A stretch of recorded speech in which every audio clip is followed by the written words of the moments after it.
أعوذ بالله من الشيطان الرجيم. بسم الله الرحمن الرحيم. يا أيها الذين آمنوا قوا أنفسكم وأهليكم نارا وقودها الناس والحجارة عليها ملائكة غلاظ شداد لا يعصون الله ما أمرهم ويفعلون ما يؤمرون. وقال النبي صلى الله عليه وسلم: مروا أولادكم بالصلاة وهم أبناء 7 واضربوهم وهم أبناء 10 وفرقوا بين المضاجع. رواہ ابو داود وصححہ الالبانی.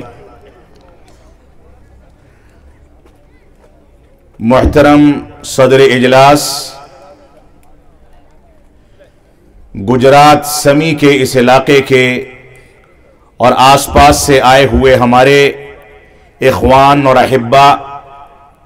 خواتین ملت اسلامیہ، علماء کرام، بزرگان دین، نوجوان ساتھیوں اور عزیز بچوں، اسلامی تربیت کا موضوع آج کے دور میں سب سے زیادہ حساس موضوع ہے. اتنا حساس موضوع کہ ایک باپ کو اس بات کی ذمہ داری محسوس کرنے کا وقت ہی نہیں ہے کہ اس کا بچہ کیا کرتا ہے. وہ اس بات کو محسوس ہی نہیں کرتا کہ بحیثیت مربیہ کے اس کی بیوی کی کیا ذمہ داریاں ہیں. ایک بڑا بھائی چھوٹے بھائی کے بارے میں اپنے دلوں میں احساس پیدا نہیں کر پاتا ہے کہ اس کو چھوٹے بھائی سے کون سا طریقہ اور کون سا اسلوب اختیار کرنا ہے. ایک چھوٹا بچہ اپنے بڑوں کی شفقت کیسے حاصل کرے، بڑوں کا احترام کیسے کرے، بڑوں کے ساتھ کیسے پیش آئے، ان چیزوں کا شعور بھی ہمارے معاشرے سے اٹھتا چلا جا رہا ہے. آج کے دور میں اگر بچوں کی اسلامی تربیت کرنے میں ہم کامیاب ہو جاتے ہیں تو ایسی صورت میں وطن عزیز یا دنیا کے کسی بھی خطے میں ہمارے اوپر جو مسائل، جو مصائب، جو مشکلات بھی آ کر کے ہم کو پریشان کرتی ہیں، ان سارے کے سارے مسائل سے نجات حاصل کرنا بالکل آسان بن سکتا ہے. اگر ہمارے بچے حقیقت میں ہمارے بچے ہیں، اگر ہمارے بچے اہل اسلام میں اور مسلم گھرانوں میں پیدا ہونے والے بچے ہیں، تو ہماری یہ ذمہ داری ہے کہ ہم ان کی تربیت اسی اسلوب میں کریں جس اسلوب کا تذکرہ قرآن و سنت کے اندر موجود ہے. بچوں کی تربیت کا پہلو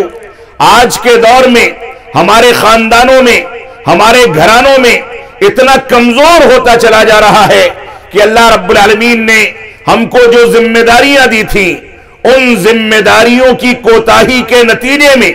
ایک بوڑھا باپ اپنے بڑھاپے میں یہ دیکھ لیتا ہے کہ بچے اس کو کس انداز سے گھر سے باہر نکالتے ہیں.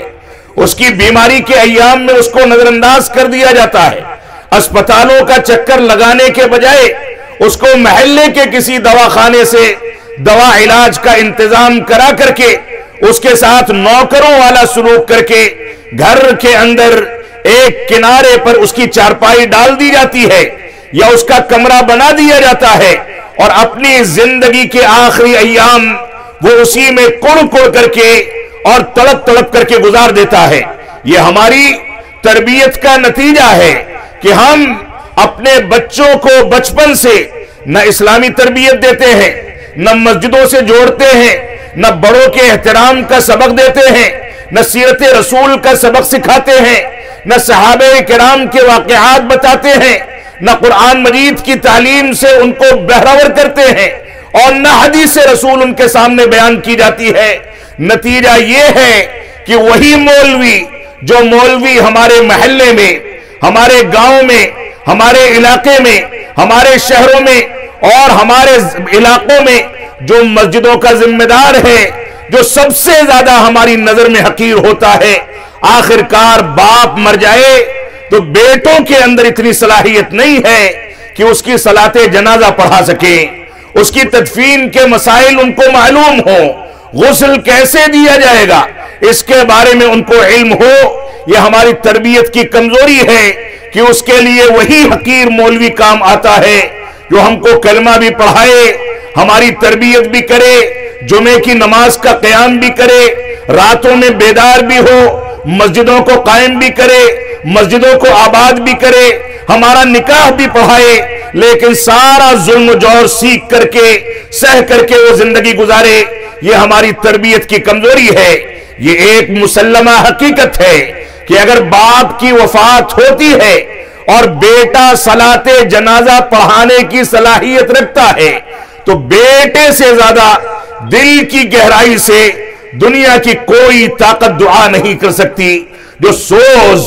جو گہرائی اور جو تڑپ اس کی دعاؤں کے اندر ہوگی اپنے اس باپ کے لیے جس باپ نے بچپن میں اس کا پیشاب پاخانہ بھی دھویا، اس کو چلنا سکھایا، اس کو اٹھنا بیٹھنا سکھایا، اس کو کھانا پینا سکھایا، اس کے لیے گھر بار تیار کیا، انتظامات کیے، وہ بچہ ماں کے حقوق کو بھول جائے، باپ کے حقوق کو بھول جائے، اس بات کو بھلا دے کہ ماں نے 9 مہینے تک اس کو اپنے پیٹ میں رکھا، 2 سال تک اپنی چھاتیوں سے دودھ پلایا، اس کے کھانے پینے کے انتظامات کیے، وہ ماں حمل کی حالت میں غشی طاری ہونے اور کمزوری ہونے کے نتیجے میں ساری تکلیفیں برداشت کرتی تھی، لیکن پیٹ کے حمل کو،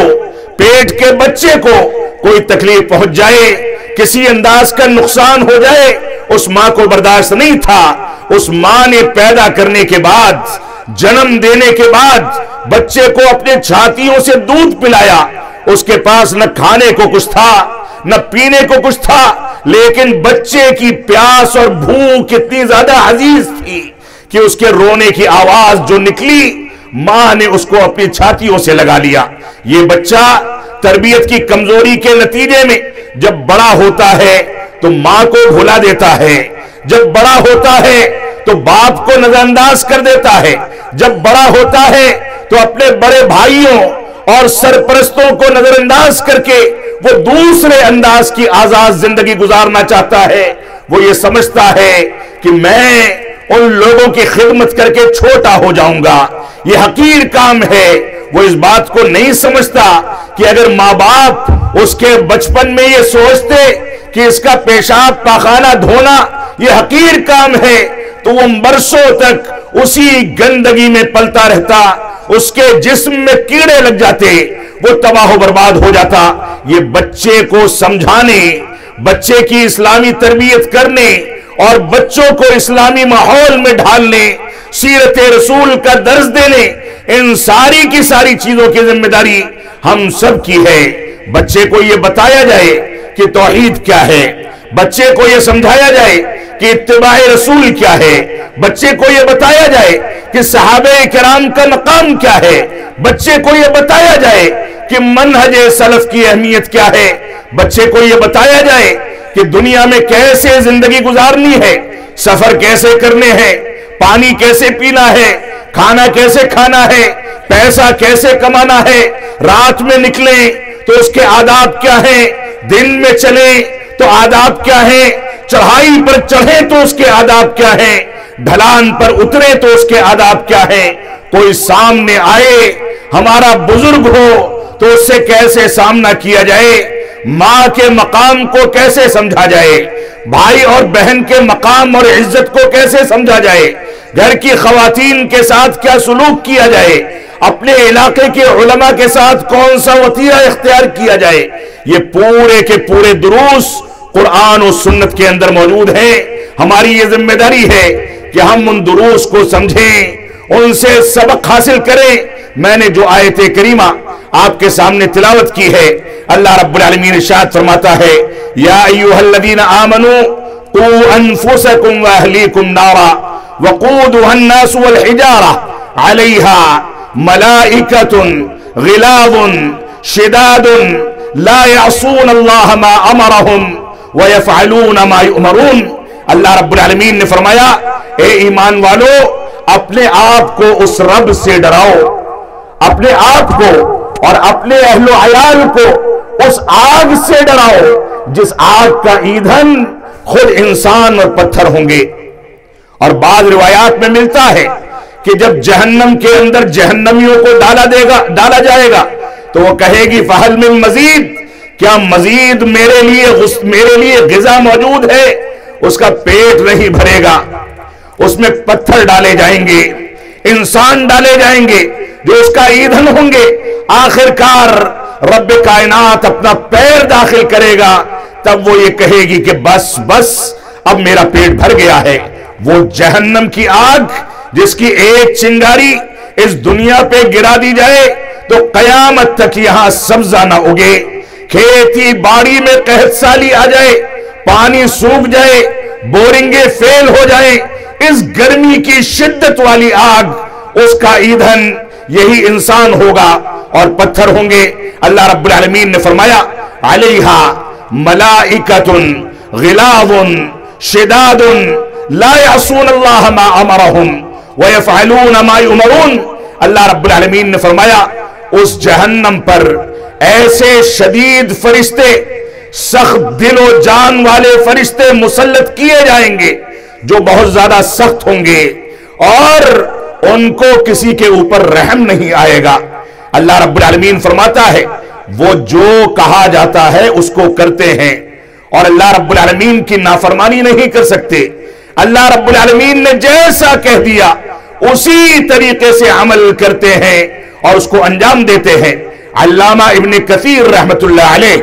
جو کہ تفسیر ابن کثیر کے مؤلف ہیں، فرماتے ہیں اس آیت کریمہ کی تفسیر میں کہتے ہیں ای علموہم وربوہم وعدبوہم بما یکون وقایتا لہم من عذاب اللہ۔ فرمایا کہ اس آیت کریمہ میں آل اولاد کو، بچوں کو، نئی نسلوں کو، خواتین کو اسلامی تربیت کے اصولوں کے مطابق ڈھالنے کا جو حکم دیا گیا ہے اس کا معنی یہ ہے کہ ان کو دین کو سکھا دیا جائے، ان کو بتایا جائے کہ 5 وقتہ نمازیں کیوں ضروری ہیں، ان کو بتایا جائے کہ زکوٰۃ کی ادائیگی کیوں ضروری ہے، ان کو بتایا جائے کہ صحابہ کرام کے مقام کو سمجھنا کیوں ضروری ہے، ان کو سکھایا جائے کہ قرآن مجید کی تعلیمات کیا ہے، ان کو بتایا جائے کہ سیرت رسول کا پیغام کیا ہے، ان کو بتایا جائے کہ صحابہ کرام کی سیرت کو پڑھنا اور ان کی زندگی سے عبرت پکڑنا کیوں ضروری ہے، ان کو بتایا جائے کہ حج بیت اللہ کو استطاعت کی صورت میں نمازوں کو پابندی کرنے اور زکوٰۃ ادا کرنے اور دوسرے ارکان اسلام کی ادائیگی، اعمال صالحہ کی ادائیگی کا حکم کیوں دیا گیا ہے، ان کو ساری کی ساری چیزوں سے بہرور کیا جائے، اس کے بارے میں معلومات دی جائے۔ تو فرمایا اس کا معنی اور مفہوم یہ ہے کہ ان کو اسلام کی تعلیمات سکھا دی جائیں، وَرَبُّوهُمْ اور ان کی تربیت کی جائے، ان کو بتایا جائے کہ جب چلنا ہے تو کیسے چلنا ہے، ماں کو تکلیف ہوتی ہے تو اس کی تکلیف کو دور کیسے کرنا ہے، باپ کی خدمت کیسے کرنی ہے، بچوں کی تربیت کیسے کرنی ہے، قرآن مجید کے ساتھ کیا سلوک کرنا ہے، حدیث رسول کے ساتھ کیا سلوک کرنا ہے اور منہج سلف کے حقوق کیا ہیں، ان کو ساری کی ساری چیزوں کی تربیت دی جائے، ان کو دن و رات کے تمام امور میں یوں ہی نہ چھوڑ دیا جائے کہ رات کی تاریکی میں کسی کونے میں بیٹھ کر کے وہ قہوہ خانوں میں بیڑی اور سگریٹ پئیں، نشہ کریں، غلط انداز کی صحبت کو اختیار کریں۔ ان کو بتایا جانا چاہیے، ان کی تربیت کی جانی چاہیے کہ یہ تمباکو، یہ بیڑی، یہ سگریٹ، یہ گل اور یہ ساری کی ساری چیزیں جن کے اندر تھوڑا بہت بھی نشہ ہے،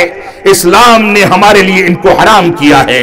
اللہ رب العالمین نے ہم کو اسراف و تبذیر سے دور رہنے کا حکم دیا ہے، لہذا ان کی تربیت کی جائے۔ اور اس کے بعد فرمایا وَأَدِّبُوهُمْ ان کو ادب سکھایا جائے،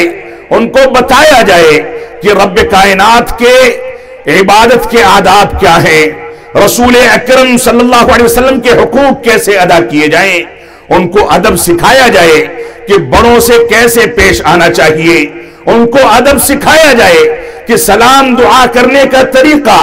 اور اس کا اسلوب کیا ہونا چاہیے، ان کو بتایا جائے، ان کی تربیت کی جائے، ان کو ادب سکھایا جائے کہ جو شخص آپ کو دین سکھاتا ہے یا دنیا سکھاتا ہے، آپ کا استاذ ہے، اس کا احترام کس انداز سے کیا جائے، تو ان کو ادب سکھایا جائے، تاکہ حتی بما یکون وقایۃ لہم من عذاب النار، تاکہ یہ ساری کی ساری چیزیں ان کے لیے دوزخ کے عذاب سے بچنے کا ذریعہ بن سکیں۔ وہ دنیا میں ادب سیکھے، شریعت سیکھے، آداب سیکھے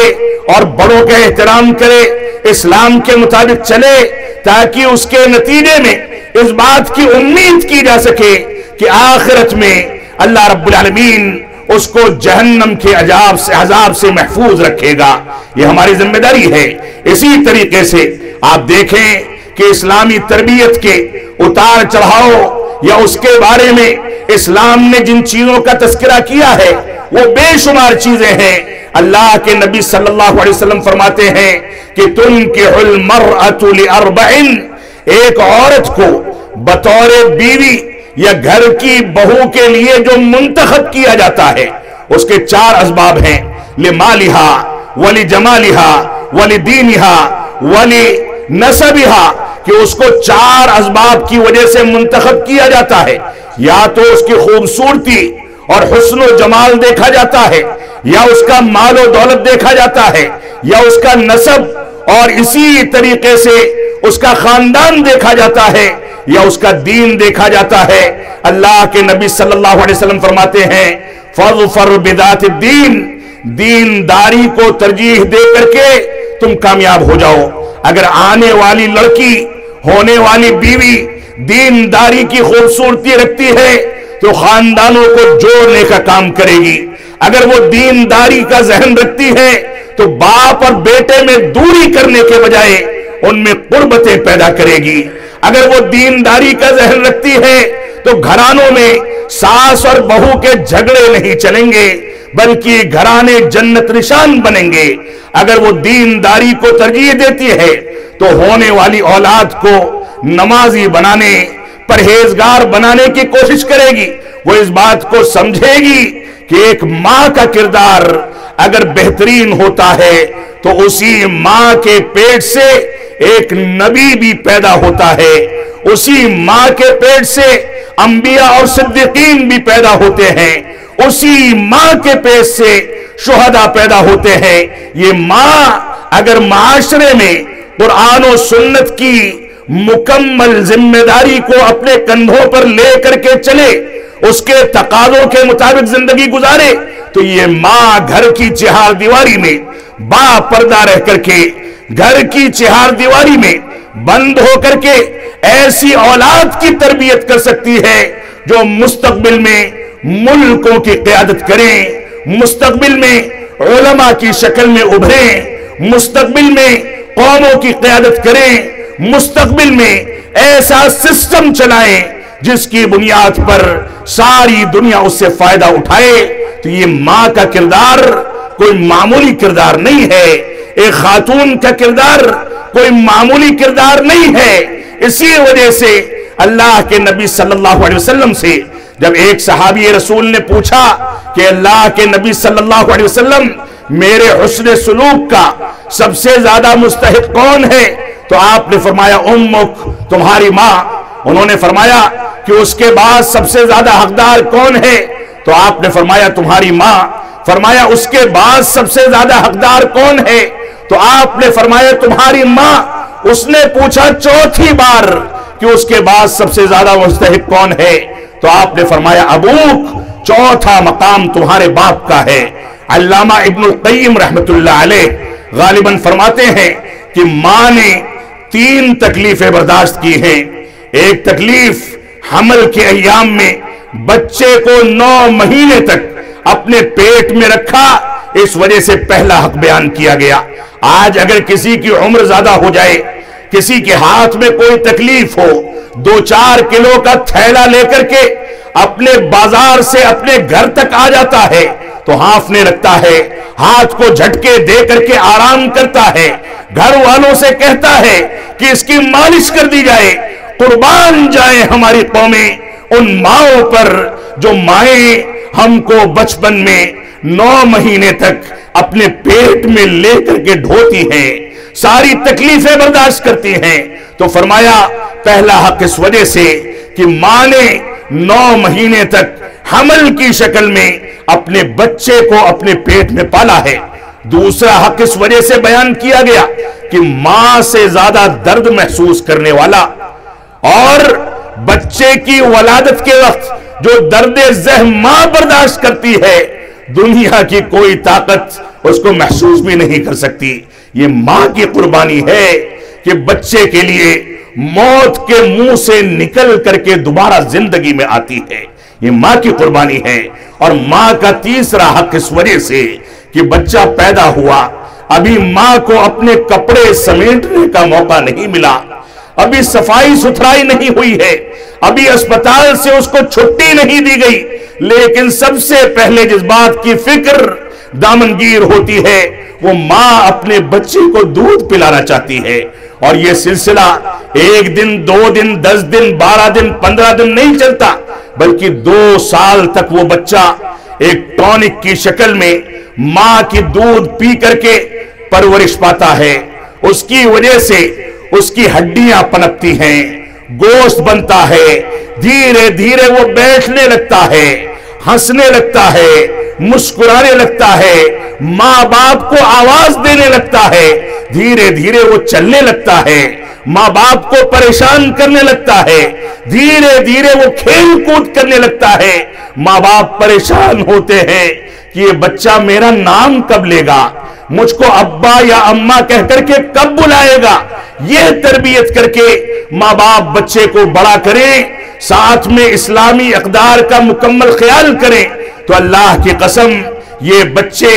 امت اسلامیہ کا سرمایہ ہیں۔ یہ امت اسلامیہ کے لیے ایسی ایسی قربانیاں دیں گے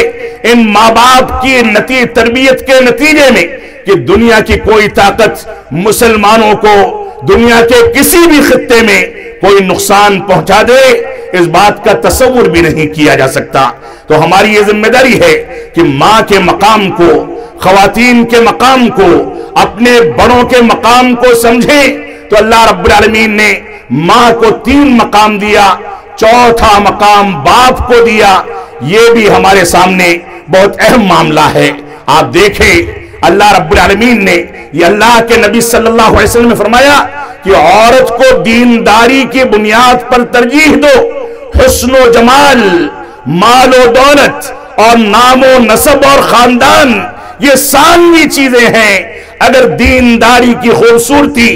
دینداری کی مالداری اور دینداری کا حسن و جمال اس کے اندر موجود ہے تو وہ سارے کے سارے عیوب کو پاٹتی چلی جائے گی اور خاندان کو جنت نشان بنا دے گی۔ تو تربیت کا بنیادی پہلو یہاں سے شروع ہوتا ہے، بلکہ اس کے پہلے جائیں نکاح کے خطبے میں جو خطبۃ الحاجہ ہے اس میں بار بار تقوی اور پرہیزگاری کی تلقین کی گئی، بار بار انسان کو اس کی پیدائش کی حقیقت بتائی گئی، خاندانوں میں تقسیم کرنے کے مقاصد بتائے گئے، اس کے تقاضوں پر عمل کرنے کی تلقین کی گئی۔ تینوں آیتوں میں بار بار کہا گیا کہ سچائی سے کام لو، اللہ رب العالمین سے ڈرو، اللہ اور اس کے رسول کی اطاعت کرو۔ بار بار کہا گیا کہ اللہ رب العالمین کا تقوی اختیار کرو۔ یہ ابتدا ہے خاندانوں کو بڑھاوا دینے کی کہ ایک تو لڑکی کا انتخاب دینداری کی بنیاد پر کیا جائے، نکاح میں 3 آیتیں پڑھ کر کے تقوی کی تلقین کی جائے، اس کے بعد رسول اکرم صلی اللہ علیہ وسلم نے اسی تربیت کے پہلو کو سامنے رکھتے ہوئے یہ بھی حکم دیا کہ جب شوہر اور بیوی حجرے عروسی میں جائیں جس کا ان کو مدتوں سے انتظار تھا، اس گھڑی کا انتظار تھا، لیکن جب اپنی خلوت میں پہنچتے ہیں تو پہلے باوضو ہو کر کے رب کائنات کو یاد کریں، اس کی شکر گزاری ادا کریں، اور ہم بستری سے پہلے شیطان رجیم سے پناہ مانگ لیں تاکہ ایسا نہ ہو کہ حمل ٹھہرے اور شیطان اسی وقت سے بچے کو کچوکا لگا کر کے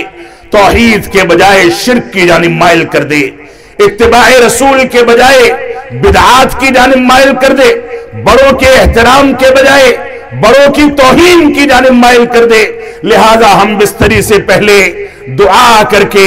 شیطان سے پناہ مانگ لی جائے. اور یہی اتنا نہیں ہے، محدثین اور علماء نے اس بات کو لکھا ہے کہ جب حمل ٹھہر جائے اور عورت کو ماہواری اور ناپاکی کے ایام سے رب کائنات نے دور کر دیا، 9 مہینے تک مسلسل اس کو عبادات کا موقع دیا گیا، نمازوں کا موقع دیا گیا، تلاوت کلام پاک کے اہتمام کا موقع دیا گیا. ماہواری کی وجہ سے وہ نمازوں سے دور رہتی تھی، لیکن اب مسلسل نمازیں پڑھتی ہے. محدثین کہتے ہیں ان ایام میں بچہ اپنے پیٹ میں ہونے کے باوجود ماں کی حرکت و نقل کو قبول کرتا ہے، اس کے اثرات اس کے اوپر مرتب ہوتے ہیں. لہذا ماں کو حمل کے ایام میں اپنے بچوں کے لیے کثرت کے ساتھ دعا کرنی چاہیے. اس بات کی دعا کرنی چاہیے کہ اللہ رب العالمین اس کو نیک بنائے. آج آپ کسی ڈاکٹر کے پاس چلے جائیں، کسی میڈیکل کے ماہر کے پاس چلے جائیں، بیوی کی طبیعت خراب رہتی ہے، حمل کی وجہ سے کمزوری ہے، فوراً تلقین کرے گا کہ اس کو میوزک سنایا جائے، اس کو ٹی وی دکھایا جائے، اس کے من کو بہلایا جائے. اللہ کی قسم، الا بذکر اللہ تطمئن القلوب، اللہ رب العالمین کے ذکر سے زیادہ ان دلوں کو کسی چیز سے سکون نہیں مل سکتا ہے. لہذا اسلامی تربیت کا تقاضا ہے کہ ہم اپنی ماؤں کو، اپنی بیویوں کو یہ سبق دیں کہ حمل کے ایام میں پیدا ہونے والے بچے کے لیے دعائیں کی جائیں. یہی اتنا نہیں ہے، اس کے بعد اللہ کے نبی صلی اللہ علیہ وسلم نے آگے فرمایا مروا اولادکم بالصلاۃ وہم ابناء 7. اے لوگوں، اپنے بچوں کو 7 سال کے ہو جائیں تو نماز کا حکم دو، ان کو اللہ رب العالمین کی عبادت پر ابھارو. اگر لڑکے ہیں تو مسجد لایا جائے، لڑکیاں ہیں اور مسجد میں انتظام ہے تو ماؤں کے ساتھ وہ آ کر کے مسجد میں بھی نماز پڑھیں یا گھر پر نماز ادا کریں، لیکن ان کو رب کائنات کی عبادت سے جوڑا جائے. 7 سال کے بچے پر نماز فرض نہیں ہوتی. اور اس کے بعد فرمایا وَضْرِبُوهُمْ وَهُمْ أَبْنَاءُ 10. اور سن لو، جب وہ 10 سال کے ہو جائیں 3 سال تک تم ان کی تدریب کرتے رہو، 3 سال تک ان کی ٹریننگ کرتے رہو، 3 سال تک 5 وقتہ نمازوں میں فجر کی نماز سے لے کر کے عشاء کی نماز تک ان کو بیدار کرو، مسجد لے کر کے جاؤ، نماز پڑھنے کی تلقین کرو، اللہ رب العالمین کی عبادت کی عادت ڈالو اور ان کو ابھارو کہ رب کائنات جس نے حقیر پانی سے ہم کو پیدا کیا تھا اس کی عبادت کے حقوق کیا ہیں. اور 3 سال کی ٹریننگ کے باوجود 10 سال کی عمر ہونے کے بعد بھی اگر وہ نماز نہیں ادا کرتے وَضْرِبُوهُمْ، ان کو سزا دی جائے، ان کے سامنے سختی کی جائے،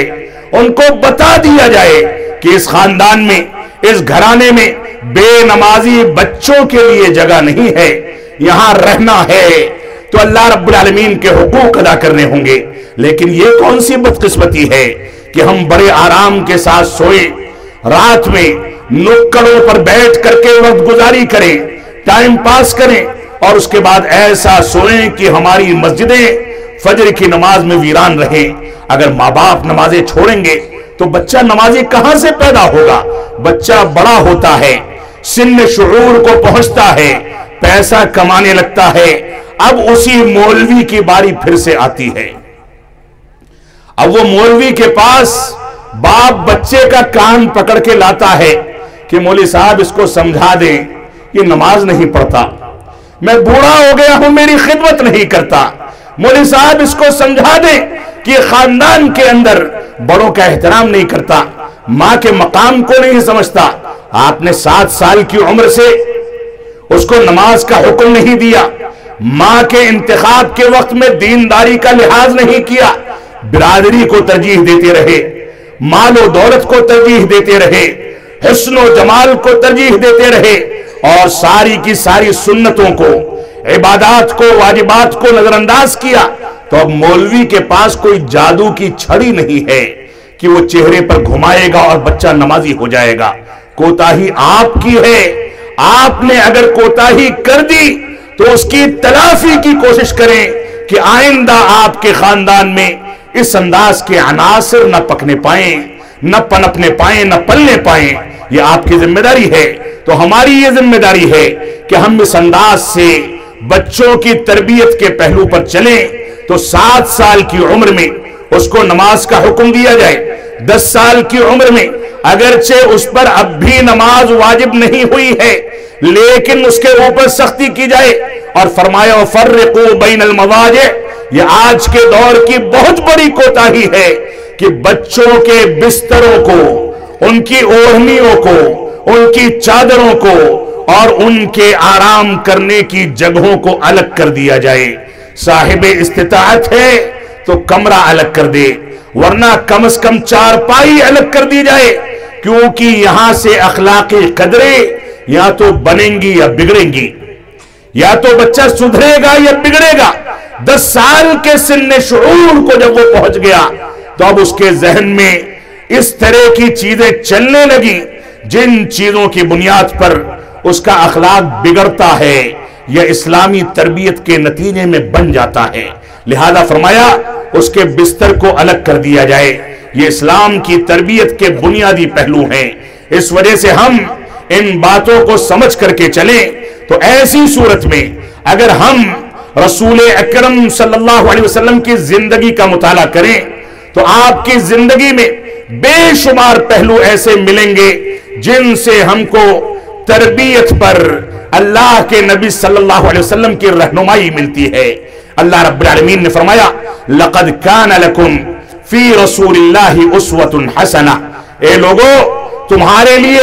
رسول اکرم صلی اللہ علیہ وسلم کی زندگی میں اسوہ حسنہ ہے، بہترین دستور ہے. ایسی ایسی مثالیں ہیں کہ اگر ان کو اپنا لو تمہارے خاندان بھی سدھر جائیں، تمہاری تجارت کے اندر برکت بھی آ جائے، تمہارا رہن سہن بھی صاف ستھرا ہو جائے، تم کو جینے کا سلیقہ آ جائے، قوموں سے آنکھیں ملانے کی طاقت پیدا ہو جائے، تجارت میں آگے بڑھ جاؤ، لوگوں کے ساتھ میل جول کر کے دنیا میں ترقی کرو اور ساتھ میں دینداری اور اللہ رب العالمین کی رضامندی کو تلاش کرتے رہو. تو ایسی صورت میں ہمارے سامنے رسول اکرم صلی اللہ علیہ وسلم کی زندگی میں اسوہ اور نمونہ ہے. اللہ کے نبی صلی اللہ علیہ وسلم نے فرمایا کل مولود یولد علی الفطرہ. ہر پیدا ہونے والا بچہ فطرت اسلام پر پیدا ہوتا ہے اور اس کے بعد اس کے ماں باپ وہ جس گھرانے سے ہیں، جس طریقے کو اپنانے والے ہیں، جس مذہب کو ماننے والے ہیں، وہ اسی مذہب اور اسی طریقے کے مطابق اس کی زندگی کو ڈھال کر کے یا تو تباہ کر دیتے ہیں یا سدھار دیتے ہیں. اس وجہ سے ہماری ذمہ داری ہے کہ بچہ جب فطرت اسلام پر پیدا ہو تو اسلامی تربیت کے بنیادی اصولوں کو سامنے رکھ کر کے اس کے مطابق بچوں کی اسلامی تربیت کو انجام دیا جائے تاکہ ہمارے لیے آگے کی زندگی آسان ہو سکے. آپ دیکھیں اللہ کے نبی صلی اللہ علیہ وسلم فرماتے ہیں کہ الا کلکم راع وکلکم مسئول عن رعیتہ. اے لوگوں سن لو، خبردار تم سن لو اور کان کھول کر کے سن لو کہ تم میں سے ہر ایک شخص ذمہ دار ہے اور ہر شخص سے اس کی ذمہ داری کے بارے میں سوال کیا جائے گا. ایک مرد اپنے ماتحتوں کا ذمہ دار ہے، ایک خاتون اپنے بچوں کی تربیت کی ذمہ دار ہے، لہذا ان کو اپنی ذمہ داری اپنانی چاہیے، نبھانی چاہیے، ورنہ قیامت کے دن ان سے اس کے بارے میں سوال کیا جائے گا. اللہ کے نبی صلی اللہ علیہ وسلم نے بے شمار طریقے ہم کو بتائے. مثال کے طور پر اللہ کے نبی صلی اللہ علیہ وسلم کی زندگی میں سب سے بنیادی چیز اسلامی تربیت کے لیے یہ ہوا کرتی تھی کہ آپ مناسب وقت کا انتخاب کر کے لوگوں کی تربیت، بچوں کی تربیت کا اہتمام کرتے تھے. کہتے ہیں عبداللہ بن عباس رضی اللہ عنہ کنت خلف النبی صلی اللہ علیہ وسلم، میں اللہ کے نبی صلی اللہ علیہ وسلم کی سواری پر پیچھے بیٹھا ہوا تھا. آپ دیکھیں وہ بادشاہوں کا بادشاہ جس کو اللہ رب العالمین نے شفاعت عظمی عطا کی گئی کہ جس کے اشارے پر چاند کے 2 ٹکڑے کر دیے گئے، جس کو سید الانبیاء بنایا گیا، اس کا تواضع اور انکساری کیا ہے؟ ایک چھوٹے سے بچے کو اپنی سواری پر لے کر کے چل رہے ہیں، اور اس کے بعد فرماتے ہیں یا غلام انی اعلمک کلمات، اے پیارے بچے میں تم کو کچھ کلمات سکھاتا ہوں، ان کو کان کھول کر کے سن لو، اور سن لو کہ اللہ رب العالمین کے علاوہ کسی سے مدد طلب نہ کرنا، اللہ رب العالمین کے علاوہ کسی سے پناہ طلب نہ کرنا۔ احفظ اللہ یحفظک، تم اللہ رب العالمین کی اور اس کے دین کی حفاظت کرو، اللہ رب العالمین تمہاری حفاظت کرے گا۔ اے بچے احفظ اللہ تجدہ تجاہک، اللہ رب العالمین کی حفاظت کرو، اللہ رب العالمین کو ہر جگہ اپنے سامنے پاؤ گے۔ اور اس بات کو سن لو، اس کو اپنی گھٹیوں میں بیٹھا لو کہ ساری دنیا اگر تم کو نقصان پہنچانا چاہے تو نقصان نہیں پہنچا سکتی الا یہ کہ اللہ رب العالمین نے تمہارے مقدر میں نقصان کو لکھ دیا ہو۔ اور یہ بھی سن لو کہ ساری طاقتیں اور ساری دنیا مل کر کے بھی کروڑوں کھربوں روپے برباد کر دے، تم کو فائدہ پہنچانا چاہے تو فائدہ نہیں پہنچا سکتی الا قد کتب اللہ لک، مگر اتنا جتنا اللہ رب العالمین نے تمہارے لیے لکھ دیا ہے۔ اللہ کے نبی صلی اللہ علیہ وسلم نے ایک چھوٹے سے بچے کو سواری پر بیٹھایا، بیٹھانے کے بعد حالات بنائے، اور اس کے بعد اس کو پیار اور شفقت کے ساتھ بلا کر کے یہ کلمات سکھائے، اور اتنی شاندار تربیت کی کہ وہی عبداللہ بن عباس رضی اللہ عنہ اس روایت کو نقل کر کے ہم تک منتقل کرتے ہیں، اور آج ہم اس کی بنیادوں پر اللہ رب العالمین پر اعتماد اور توکل کرتے ہیں، ان وصیتوں کو سمجھتے ہیں، اس کے مطابق زندگی گزارتے ہیں۔ کھانے پینے کے وقت میں اللہ کے نبی صلی اللہ علیہ وسلم بچوں کی تربیت کرتے تھے، فرمایا یا غلام، اے بچے سم اللہ، کھانے پر پہلے بسم اللہ پڑھ لو،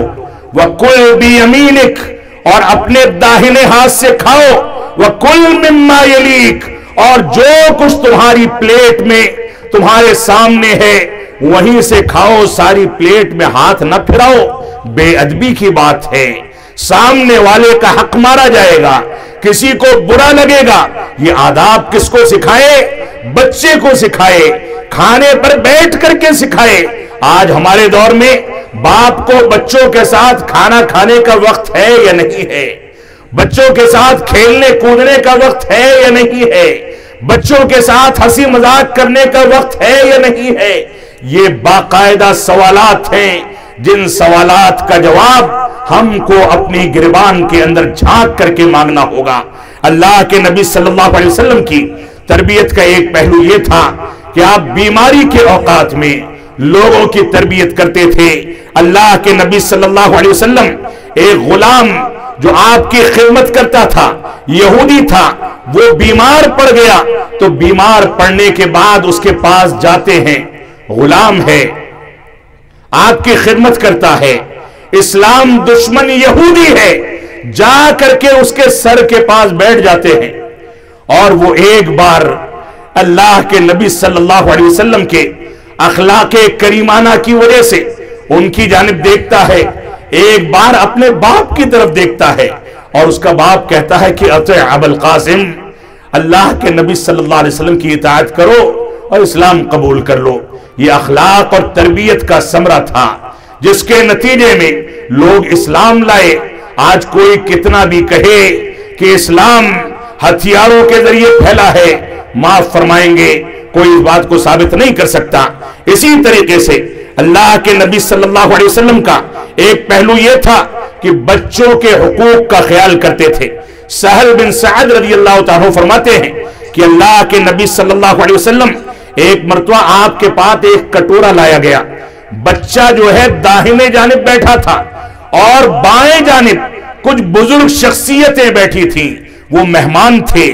مہمان کو پیالہ بڑھانے کی ذمہ داری میزبان کی پہلے ہے تو بچے کو اپنے دائیں جانب بیٹھا ہوا پایا،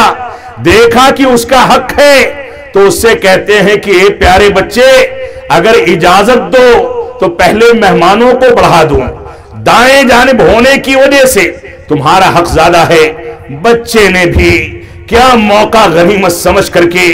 اسلامی تربیت کے نتیجے میں یہی ہوتا ہے، بچے نے اجازت نہیں دی، کہا نہیں، آپ کے ہاتھ سے جو کٹورا آئے گا وہ تو پہلے میں لوں گا، میں اس سے فائدہ اٹھاؤں گا، اس کے بعد آپ جس کو چاہیں دے دیں۔ یہ تربیت کا پہلو تھا جو رسول اکرم صلی اللہ علیہ وسلم کی زندگی کے اندر موجود تھا۔ اسی طریقے سے بچوں کے لیے دعا کا اہتمام کرنا۔ ابن عباس رضی اللہ عنہ کے بارے میں اللہ کے نبی صلی اللہ علیہ وسلم نے فرمایا اللہم فقہہ فی الدین وعلمہ التاویل، اے اللہ رب العالمین ان کو دین سکھا دے، دین کا علم دے دے، دین کی سمجھ عطا فرما دے۔ بچوں کے لیے دعائیں دیا کرتے تھے، بچوں کے لیے تحفے اور کھلونوں کا انتظام کرتے تھے، جیسا کہ عائشہ صدیقہ رضی اللہ عنہا جب آپ کے گھر میں آئیں تو ان کے لیے کھلونوں کا انتظام کرنا۔ وہ ایک بچہ جو چھوٹا سا بچہ تھا جس نے پنجرے میں کوئی پرندہ پال رکھا تھا، جب اس کے پاس جاتے تو اس کو کہتے یا ابا عمیر ما فعل النغیر، اے بچے ابو عمیر اس پرندے کو کیا ہوا ہے، وہ کیا کر رہا ہے، وہ لا کر کے مجھ کو دکھاؤ۔ وہ بچہ اس سے کھیلتا رہتا تھا۔ روایات میں ملتا ہے ایک روز رسول اکرم صلی اللہ علیہ وسلم تشریف لے گئے، بچہ غم زدہ ہو کر کے بیٹھا تھا۔ آپ نے فرمایا ماجرا کیا ہے؟ تو لوگوں نے بتایا وہ پرندہ مر گیا۔ اس روایت کا مذاق اڑاتے ہوئے بعض مستشرقین اور اسلام دشمنوں اور یہودیوں اور نصرانیوں نے یہاں تک مذاق اڑایا ہے کہ امام بخاری نے اس جیسی حدیث کو اپنی صحیح کے اندر کیوں ذکر کیا؟ اس میں کون سے فائدے کی چیز ہے، کون سی بات بتا دی گئی ہے، کن چیزوں کے مطابق چلنے کی بات کہی گئی ہے؟ علماء کرام نے اس چھوٹی سی حدیث سے بے شمار مسائل مستنبط کیے کہ پرندے کو پالنا جائز ہے، اگر اس کے حقوق ادا کیے جائیں تو پنجرے میں بند کرنا جائز ہے۔ ایک بچہ ابھی باپ نہیں بنا لیکن ابو عمیر یعنی اس کی کنیت سے اس کو پکارنا یا اس کی کنیت اس کے لیے رکھ دینا، یہ ساری کی ساری چیزیں جائز ہیں۔ ان چیزوں سے، ان حدیث سے علماء کرام نے بڑے بڑے مسائل مستنبط کیے۔ تو اللہ کے نبی صلی اللہ علیہ وسلم بچوں کے ساتھ ایسا وطیرہ اختیار کیا کرتے تھے۔ آپ دیکھیں اللہ کے نبی صلی اللہ علیہ وسلم ڈانٹنے اور ٹوکنے سے پرہیز کرتے تھے۔ انس بن مالک رضی اللہ عنہ فرماتے ہیں کہ میں نے اللہ کے نبی صلی اللہ علیہ وسلم کی 10 سال تک خدمت کی، لیکن ان 10 سالوں میں آپ نے کبھی ایسا نہیں کہا کہ ایسا کام کیوں کیا ہے اور ایسا کیوں نہیں کیا، یہ پانی کیوں نہیں لائے، یہ کیوں لے آئے۔ کبھی آپ نے اعتراض نہیں کیا، کبھی اف تک نہیں کہا، کبھی ٹوکا نہیں، کبھی ڈانٹا نہیں۔ اور وہ خادم رسول جو رسول اکرم صلی اللہ علیہ وسلم کی خدمت پر معمور تھا، اتنے اونچے شرف پر معمور تھا، اس خادم رسول کا مقام تو دیکھیں کہ اللہ کے نبی صلی اللہ علیہ وسلم کی خدمت کرتے کرتے ایسی تربیت حاصل کرتا ہے کہ آج تربیت کا درس دینے والے عقلوں سے حیران رہ جاتے ہیں کہ خادم کی اتنی اونچی عقل، اتنا اونچا مقام، اتنی اونچی عظمت، اتنی اونچی تعلیمات، آخر کون سی شخصیت کی تربیت میں پلا ہے؟ یہ ہماری ذمہ داری ہے کہ ہم ان چیزوں کو سامنے رکھ کر کے اس کے مطابق زندگی گزاریں۔ آپ دیکھیں اللہ کے نبی صلی اللہ علیہ وسلم بچوں کو مسجد لے کر کے جایا کرتے تھے۔ آج کے دور میں ہمارے بہت سارے مفتیوں نے، بہت سارے مکاتب فکر کے ماننے والوں نے، بہت سارے لوگوں نے جو اس بات پر گھمنڈ اور فخر کرتے ہیں کہ ان کے ساتھ سواد اعظم ہے، لیکن نہ ان کو سنت رسول کے آداب سے واسطہ، نہ حدیث رسول کے تقاضوں سے واسطہ، نہ سنت رسول کی اہمیت سے واسطہ، نہ سیرت رسول سے واسطہ۔ وہ اپنے امام کی بات کہتے ہیں اور امام کی بات کو رسول کی بات پر ترجیح دے دیتے ہیں۔ صورتحال یہ ہے کہ اللہ کے نبی صلی اللہ علیہ وسلم بچوں کو مسجد لے جاتے تھے اور یہ لوگ بچوں کو اور خواتین کو مسجدوں سے روکتے ہیں۔ اللہ کے نبی صلی اللہ علیہ وسلم امامت کر رہے تھے، حسن و حسین میں سے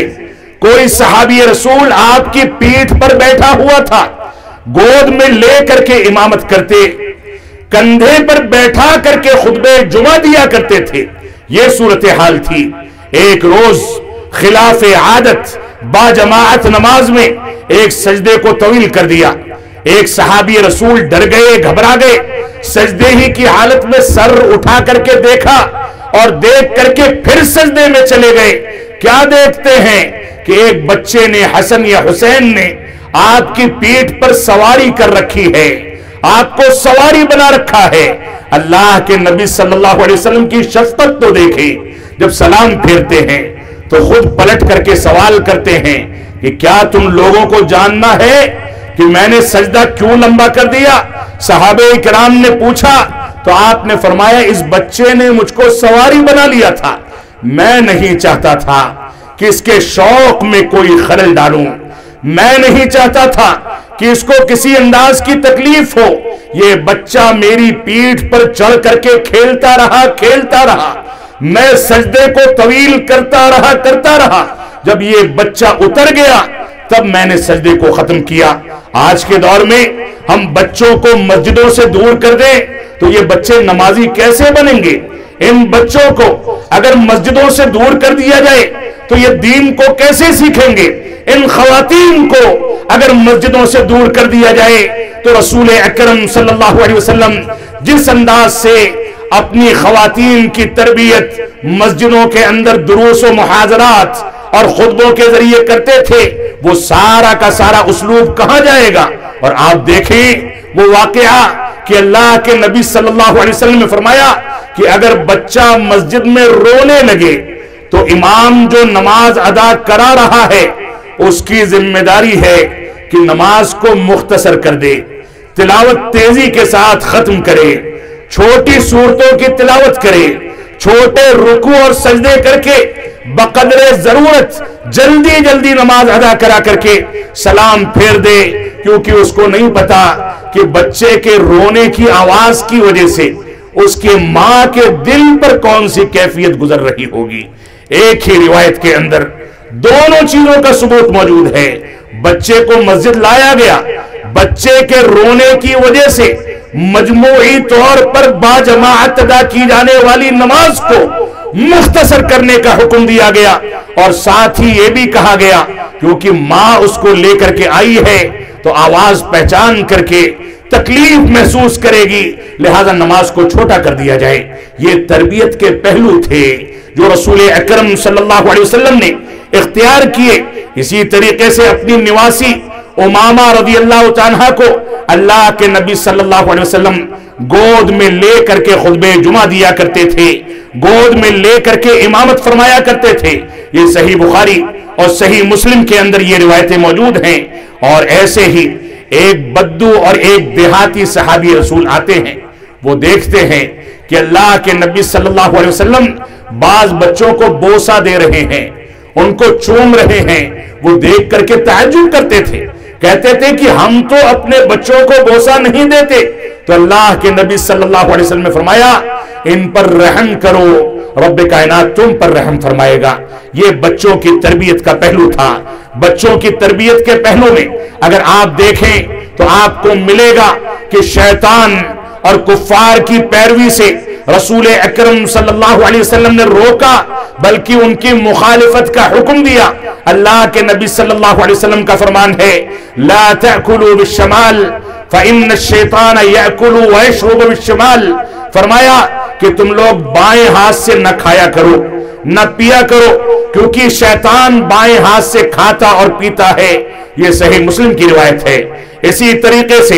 اللہ کے نبی صلی اللہ علیہ وسلم نے فرمایا کہ یہ یہودی اور نصرانی داڑھی پک جانے کے بعد اس کے اوپر رنگ نہیں کرتے، لہذا ان کی مخالفت کرو اور اپنی داڑھی پر مہندی لگا لیا کرو۔ یہ اللہ کے نبی صلی اللہ علیہ وسلم کی تربیت کے پہلو ہیں۔ آپ نے نرمی اختیار کرنے کا حکم دیا۔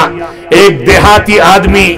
مسجد میں آ جاتا ہے اور آ کر کے مسجد کے ایک کنارے بیٹھ کر کے پیشاب کرنے لگتا ہے، لوگ اس کی جانب دوڑتے ہیں۔ اللہ کے نبی صلی اللہ علیہ وسلم نے نرمی اختیار کی اور نرمی اختیار کر کے لوگوں کو روک دیا۔ جب وہ پیشاب سے فارغ ہو گیا،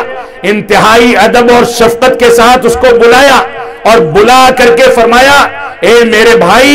یہ مسجدیں اللہ اور اس کے رسول کا پیغام دینے کے لیے ہیں،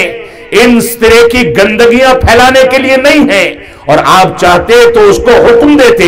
کہ اس کی صفائی کرو، لیکن ایک صحابی رسول کو کہا کہ جاؤ ڈول بھر کر کے پانی لے کر کے آؤ، بالٹی میں پانی لے آؤ، اس کے پیشاب کی جگہ پہ ڈال کر کے اس جگہ کو صاف کر دو۔ یہ شفقت کا پہلو تھا۔ آج کے دور میں کوئی غلام یا کوئی کافر یا کوئی ایسا شخص جو ہماری خدمت کرتا ہے، ہمارے ساتھ کام کرتا ہے یا ہمارے ساتھ اٹھتا بیٹھتا ہے اور اس کا تعلق اہل اسلام سے نہیں ہے، اس کے ساتھ ہم کون سا وتیرہ اختیار کرتے ہیں؟ اصل تو یہ ہے کہ ہماری تربیت اور ہمارے اخلاقی معیار کے نتیجے میں وہ اسلام کی جانب راغب ہو اور ہمارے اخلاقیات کی وجہ سے وہ اسلام کو پڑھنے پر مجبور ہو جائے۔ آج کے دور میں ذرا سی باتوں پر مسلمان بھڑک جاتا ہے، غیر مسلم کوئی حرکت کر جائیں تو مسلمان ان کے خلاف تن تنا کر کے اٹھتا ہے اور جواب دیتا ہے۔ اگر وہیں پر حسن اخلاق سے اور اپنے کردار سے کام لیا جائے تو ایسی صورت میں انسان کبھی بھی مشکلات کا سامنا نہیں کرے گا۔ اما خدیجۃ الکبریٰ رضی اللہ تعالیٰ کے پاس جب اللہ کے نبی صلی اللہ علیہ وسلم غار حرا سے گھبرا کر کے پہنچے اور ان سے کہا کہ مجھ کو چادر اڑا دو، میں ڈرتا ہوں کہ کہیں میں ہلاک نہ ہو جاؤں، تو اما خدیجۃ الکبریٰ رضی اللہ تعالیٰ نے کیا فرمایا تھا کہ اللہ رب العالمین کلا واللہ لا یخزیک اللہ ابدا، اللہ کی قسم اللہ رب العالمین آپ کو کبھی ضائع نہیں کرے گا، کیونکہ آپ دوسروں کا بوجھ اٹھاتے ہیں، بیواؤں کا سہارا بنتے ہیں، دوسروں کو راستہ دکھاتے ہیں، کما کر کے دوسروں کی جھولیوں میں ڈال دیتے ہیں۔ آپ خدمت خلق اور اخلاق کے جس معیار پر قائم ہیں، اس معیار پر قائم ہونے والوں کو اللہ رب العالمین کبھی ہلاک نہیں کرتا بلکہ ان کو تحفظ فراہم کرتا ہے۔ تو بنیادی چیز یہ ہے کہ ہم نرمی اختیار کریں، نرمی کے ساتھ اسلام کے پیغام کو لوگوں کے سامنے پہنچائیں، نفس کو جھجوڑ دینے کا اسلوب اختیار کرتے ہوئے اللہ کے نبی صلی اللہ علیہ وسلم نے ایک نوجوان کے نفس کو جھجوڑ دیا۔ وہ نوجوان آیا، آپ سے اجازت مانگتا ہے کہ مجھ کو زنا کرنے کی اجازت دے دیجئے۔ اللہ کے نبی صلی اللہ علیہ وسلم نے اس سے پوچھا، کیا اس بات کو گوارا کرتے ہو کہ تمہاری ماں کے ساتھ، تمہاری بہن کے ساتھ، تمہاری گھر کی خواتین کے ساتھ کوئی زنا کرے؟ اس نے کہا کہ نہیں، میں کبھی اس کو برداشت نہیں کر سکتا۔ تو فرمایا جس کے ساتھ زنا کرنا چاہتے ہو وہ بھی تو کسی کی ماں یا بہن یا کسی کی بھابی یا کسی کے گھر کی خاتون ہے، کسی کی عزت و آبرو ہے۔ نفس کو جھجوڑ کر کے آپ نے اسلامی تربیت کا درس دیا۔ یہ بھی ہمارے اندر صلاحیت ہونی چاہیے کہ ہم اس کے مطابق زندگی گزاریں۔ اللہ کے نبی صلی اللہ علیہ وسلم بچوں کو یا جو لوگ لا علمی کا شکار ہوتے تھے ان کو عملی تربیت دے کر کے، عملی تطبیق کے ذریعے بھی تربیت دیا کرتے تھے۔ حدیث مسیء صلاۃ جو کہ صحیح مسلم کی روایت ہے، ایک صحابی رسول آئے، جلدی جلدی نماز پڑھی، جلدی جلدی رکوع کیا، جلدی جلدی سجدہ کیا، آئے تو اللہ کے نبی صلی اللہ علیہ وسلم نے نماز سے فارغ ہونے کے بعد فرمایا ارجع فصلی فإنک لم تصلی، جاؤ پھر سے نماز پڑھو کیونکہ تم نے نماز نہیں پڑھی۔ وہ گئے، پھر سے پڑھ کر کے آئے تو آپ نے پھر سے فرمایا ارجع فصلی فإنک لم تصلی، جاؤ پھر سے نماز پڑھو کیونکہ تم نے نماز ادا نہیں کی۔ تو وہ صحابی رسول کہتے ہیں میں اس سے بہتر انداز سے پڑھنا نہیں جانتا۔ تب آپ نے ان کو طریقہ سکھایا۔ یہ عملی تطبیق کی تربیت تھی جو آج ہمارے سرپرستوں میں، ہمارے بڑوں میں اس کا عنصر پیدا ہونا چاہیے کہ بچہ جب 7 سال کا ہو تو ہم اس کو نماز پڑھنے کی تربیت دیں، رکوع کیسے کرنا ہے، سجدے کیسے کرنے ہیں، اللہ رب العالمین کو کیسے یاد کرنا ہے، دعائیں کون سی کب پڑھنی ہیں، نظریں کہاں ہونی چاہیے، تشہد میں انگلیوں کی حرکت کیسے ہوگی، ان ساری کی ساری چیزوں کی تربیت دی جائے، عملی تطبیق کے ذریعے ان کو بتایا جائے اور ٹرینڈ کیا جائے، یہ ہماری بنیادی ذمہ داری ہے۔ اسی طریقے سے اللہ کے نبی صلی اللہ علیہ وسلم بچوں کی تربیت پر جس انداز سے توجہ دیتے تھے، اس کی ایک مثال یہ بھی ہو سکتی ہے کہ آپ بچوں کو کبھی کبھار سلام کرنے میں پہل کرتے تھے تاکہ بچہ سلام کرنے کا سبق حاصل کرے، بچوں کی آنکھوں پر پیچھے سے ہاتھ ڈال دیا کرتے تھے تاکہ بچہ اس کے ذریعے سے تربیت حاصل کرے، اپنے بڑوں کی قدر کرے،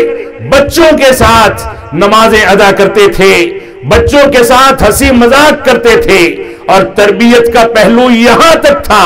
کہ حسن رضی اللہ تعالیٰ عنہ نے جب ایک صدقے کا کھجور اپنے مبارک منہ کے اندر ڈال دیا تو اللہ کے نبی صلی اللہ علیہ وسلم نے فرمایا کخ کخ، اس کو تھوک دو، اس کو تھوک دو، کیا تم کو نہیں پتا کہ آل رسول کے لیے صدقہ جائز نہیں ہے؟ یہ تربیت کا پہلو تھا کہ انسان کے منہ میں کوئی کھانا پینا یا اس کا لقمہ بھی جائے تو جائز طریقے سے اور حلال طریقے سے جانا چاہیے، کیونکہ حرام طریقے سے جو لقمہ منہ کے اندر جاتا ہے وہ عبادات کو رائیگاں کرتا ہے، انسان کو اللہ سے دور کرتا ہے، اس کے اندر شیطان بس جاتا ہے اور وہ قرآن و سنت سے دور ہوتا چلا جاتا ہے۔ تو ہماری ذمہ داری ہے کہ ہم ان چیزوں کو سمجھیں۔ اللہ رب العالمین نے فرمایا یا ایھا الذین آمنوا لا تلہکم اموالکم ولا اولادکم عن ذکر اللہ ومن یفعل ذلک فاولئک هم الخاسرون۔ اے لوگو، اللہ رب العالمین نے فرمایا اے ایمان والو، تم اپنے آپ کو، اپنی آل اولاد کو، اپنے مال و دولت کو تباہ و برباد نہ کرو، اس میں غفلت کے شکار نہ ہو جاؤ، اللہ کے ذکر سے غافل نہ ہو جاؤ۔ جو شخص آل اولاد کے شوق میں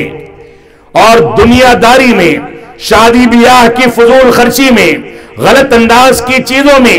آل اولاد کی اسلامی تربیت سے غافل ہو جاتا ہے، اللہ رب العالمین نے فرمایا وَمَن يَفْعَلْ ذَلِكَ فَأُولَئِكَ هُمُ الْخَاسِرُونَ، جو ایسا کرے گا وہ خسارہ اٹھانے والوں میں سے ہے۔ اس وجہ سے ہماری ذمہ داری ہے کہ اولاد کی تربیت میں صحیح عقیدے کی تربیت، توحید کی تربیت، اتباع رسول کی تربیت، اولاد کو اچھائیوں کا حکم دینے کی تربیت، برائیوں سے دور رہنے کی تربیت، اسی طریقے سے اولاد کے نان و نفقے کے اندر عدل و انصاف سے کام لینے کی تربیت اور اس کا اہتمام، اولاد کے درمیان عدل و انصاف کرنے کا اہتمام، ان کے لیے ایسے وسائل بنائے جائیں کہ ایک بھائی دوسرے بھائی سے باپ کی ترجیح کے نتیجے میں نفرت نہ کرنے لگے اور آگے چل کر کے جائیداد کی تقسیم میں،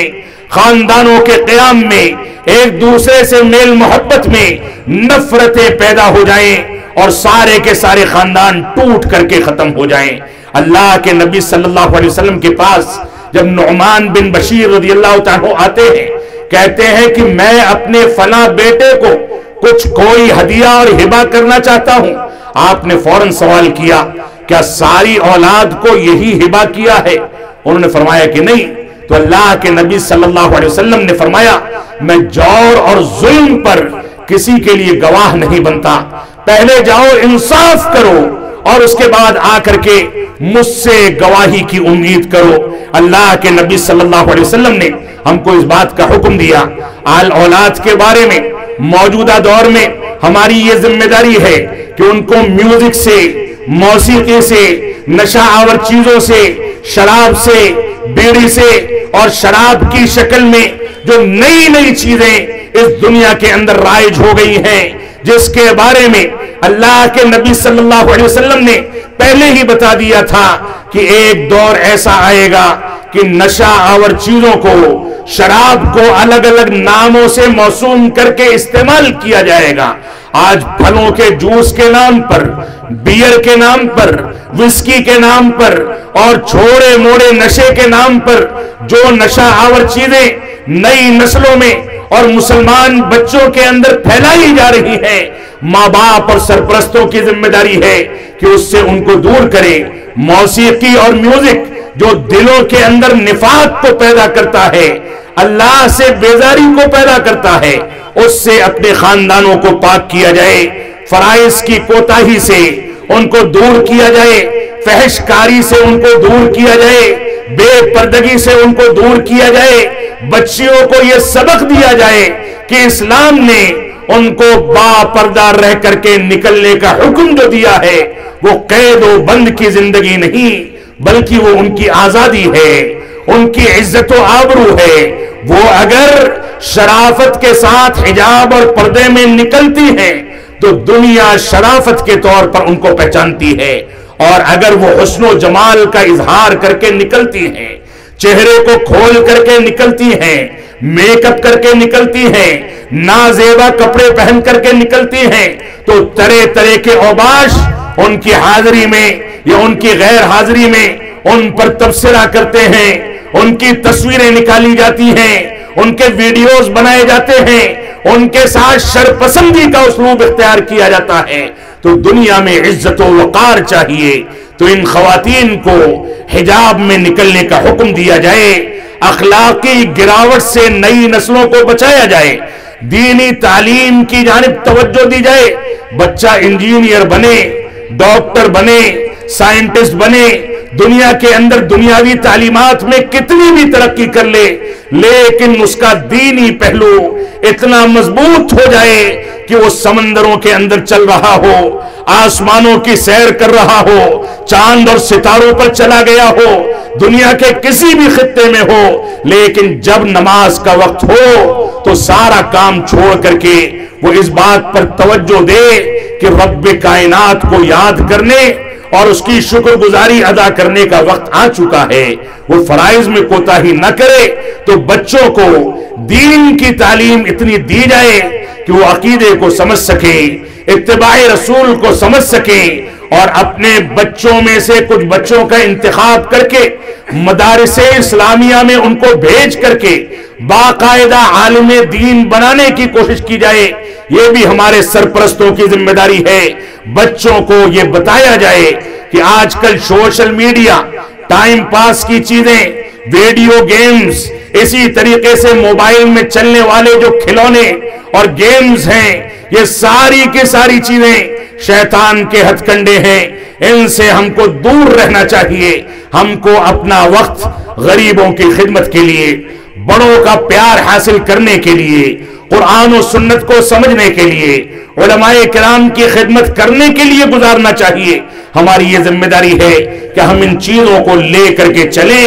اور ان کے مطابق زندگی گزاریں۔ اللہ رب العالمین ہم کو ان باتوں کی توفیق عطا فرمائے، اور سمی کی اس سرزمین پر میں آیا ہوں تو اپنے والد گرامی رحمت اللہ علیہ جو اس کے پہلے یہاں آتے بھی رہے ہوں گے اور یہاں کے بزرگوں سے ان کا گہرا تعلق بھی رہا ہوگا، اور مجھ کو ایک واقعہ یاد آتا ہے جو ابھی آتے وقت کسی نے مجھ کو ذکر کیا کہ یہاں پر عبد الکریم پرمار رحمت اللہ علیہ جو ابھی 1 سال پہلے گزر گئے، جو میرے والد گرامی علامہ عبد الحمید صاحب رحمانی رحمت اللہ علیہ کے دوستوں میں سے تھے، وہ ان کے ساتھ اٹھا بیٹھا کرتے تھے۔ آج ان کے ہمجولی، ان کے عمر کے لوگ، ان کے ہم سبق ساتھی، ان کے دوست و احباب یہاں پر موجود ہیں۔ میں اس بات کو اپنے لیے اپنا حق نہیں سمجھتا کہ ان کے سامنے کچھ بولوں، لیکن ان بزرگوں کی خدمت کرنا میری ذمہ داری ہے۔ وہ بزرگ جو میرے والد گرامی کے دوست رہے ہوں، اور والد گرامی رحمت اللہ علیہ نے اسی سمی کی سرزمین پر کوئی ایک شخص جب ان کے پاس گیا، اس کے چہرے مہرے پر داڑھی نہیں تھی، تو عبد الکریم پرمار صاحب رحمت اللہ علیہ کو یہ کہا کہ فلاں شخص کو داڑھی کے لیے تلقین کر دیں، اور اللہ رب العالمین کے فضل و کرم سے آج وہ شخص متشرع داڑھی رکھنے والا شخص ہے۔ اللہ رب العالمین ان بزرگوں کو، ان کے ان اعمال کو، ان وصیتوں کو، دعوت و تبلیغ کے ان پہلوؤں کو ان کے لیے صدقہ جاریہ بنائے۔ نئی نسلوں کو اس بات کو سمجھنا ہوگا کہ ہمارے بزرگوں نے بے سر و سامانی کے باوجود، لائٹ اور پنکھے نہ ہونے کے باوجود، کھانے پینے کے انتظامات نہ ہونے کے باوجود، فاقہ کشی کر کے، بھوکے اور پیاسے رہ کر کے، لمبے لمبے سفر پیدل انجام دے کر کے، بیل گاڑیوں پر چل کر کے لوگوں کی اسلامی تربیت کی جو ذمہ داریاں اٹھائی تھیں، آج اسی کے اثرات ہیں کہ میں بول رہا ہوں، آپ بیٹھ کر کے سن رہے ہیں۔ ہمیں اپنے بزرگوں کی تاریخ سے واقفیت ہونی چاہیے۔ اللہ رب العالمین ہم کو اس بات کی توفیق عطا فرمائے کہ ہم قرآن و سنت اور منہج صحابہ کے مطابق اپنی نئی نسلوں کی تربیت کر سکیں۔ خواتین کا کردار اس سلسلے میں سب سے اونچا اور سب سے عظیم ہے۔ یہ خواتین اگر اپنی ذمہ داریوں کو اٹھا لیں، محسوس کر لیں، تو نئی نسلوں میں ایسے افراد پیدا کر سکتی ہیں جو مستقبل میں امام بخاری کے طرز زندگی کو اختیار کر کے کوئی جامع اور مرجع و مصدر کی کتاب مرتب کریں۔ یہ خواتین اگر بچوں کی اسلامی تربیت کی ذمہ داری کو محسوس کریں تو چہار دیواری میں بیٹھ کر کے یہ کتب ستہ کے مؤلفین کے مانند علماء کرام کو جنم دے سکتی ہیں، ان کی تربیت کر سکتی ہیں، ملک کے لیے قائدین پیدا کر سکتی ہیں، ملک کے اندر انقلاب کھڑی کرنے والی شخصیتیں پیدا کر سکتی ہیں۔ اللہ رب العالمین ہمارے سرپرستوں کو، ہماری خواتین کو، ہماری ماؤں کو، ہماری بہنوں کو، ہمارے باپوں کو، ہمارے بھائیوں کو، ہمارے بڑوں کو اس بات کی توفیق عطا فرمائے کہ یہ اسلامی تربیت کے بارے میں اپنے دلوں کے اندر احساس پیدا کریں۔ ہم جب تک جئیں تب تک اسلام پر جئیں، جب ہمارا خاتمہ ہو تو ایمان پر ہو۔ صلی اللہ علی نبینا محمد وعلی آلہ وصحبہ وسلم، والسلام علیکم ورحمۃ اللہ وبرکاتہ۔